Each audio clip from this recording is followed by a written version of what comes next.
तेच तुझे सुख नामदेवा. विठ्ठल विठ्ठल विठ्ठल विठ्ठल विठ्ठल विठ्ठल विठ्ठल विठ्ठल विठ्ठल विठ्ठल. या मंडळी, अगदी योग्य वेळी आलात. हे बघा, मी आता पूजेला सुरुवातच करत होतो. अजून एक विठ्ठलाची मूर्ती. अहो काय सारखं ते इट्टल इट्टल करत राहता. आता आपण दोघच नाही, आता आपल्या संग हे छोट बाळ बी आहे.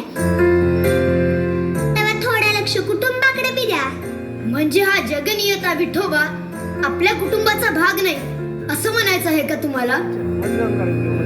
हा विठोबा हेच आपलं कुटुंब.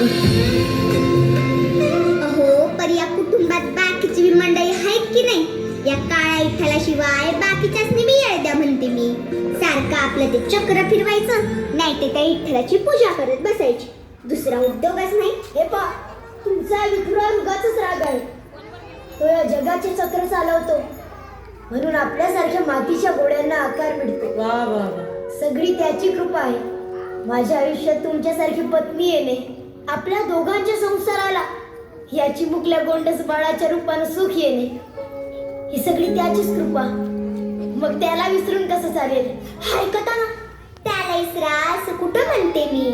पण त्या छोट्या लेकराकडे जरा लक्ष द्याल की नाही? ज्या भक्तीनं तुम्ही त्या विठ्ठलाच्या मूर्तीला लोणी लावता ना, त्याच भक्तीनं याची मुकलालाही खाऊ पिऊ घाला म्हणते मी.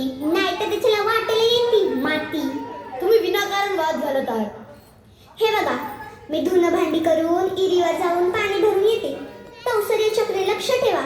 आणि हो, मी येईपर्यंत त्या विठ्ठलापाशी जाऊ नका, नाहीतर माझं पोर बसायचं रडत आणि तुम्ही बसायचा भजन करत. आले म्या. श्री हरी विठ्ठल. काय बोलावं हिला?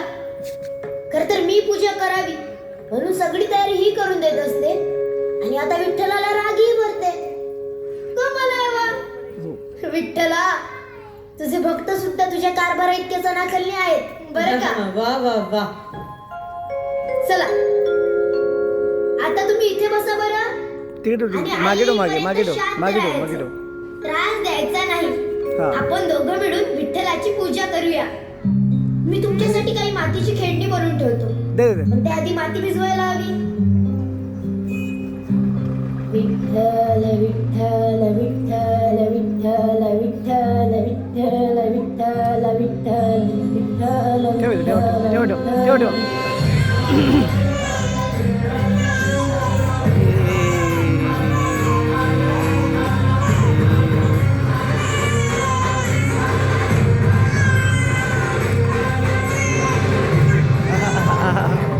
पाय खाली घे, पाय खाली घे, पाय खाली घे.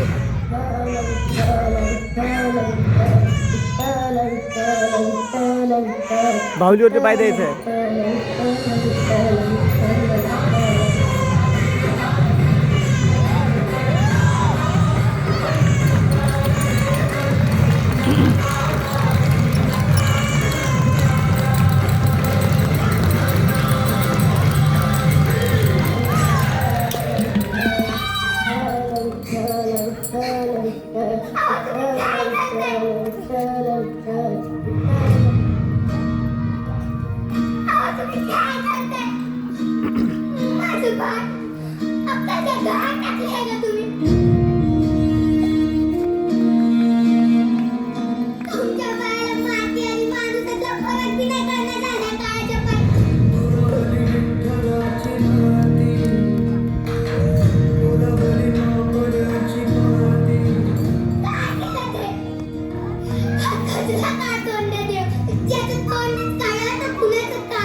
मूर्तीने तुमच्यातला बापाचा सुद्धा ठगड केला.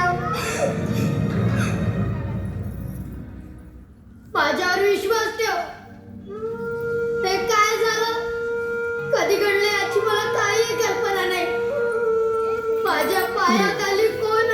बस बस थांबा थांबा थांबा थांबा. याची मला जाणीव झाली नाही. हम्म.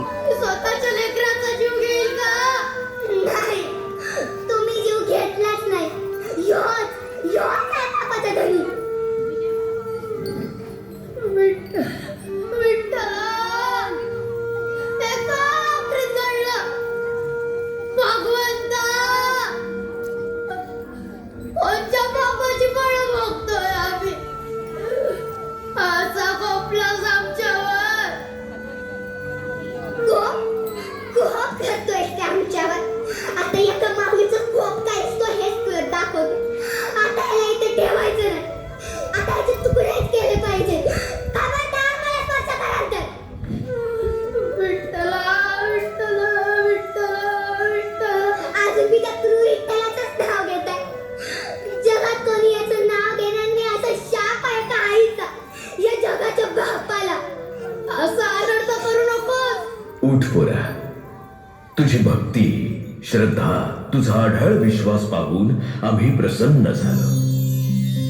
घरादारावर संकटाचा आभाळ कोसळला असतानाही तुझ्या भक्तीचा आणि विश्वासाचा चिरा टळला नाही. मला तुमचे चरण स्पर्श करता येणार नाही. माझं पोर मेलंय. माते, तुझंही भाग्य थोर. आपल्या एकुलत्या एक पुत्रासाठी तू भगवंताशी संघर्ष केलास. मग तुमचं दुःख मला कसं पाहावे लागेल? तुमच्या भक्तीचं महात्म्य जगाचे नियमही बदलते.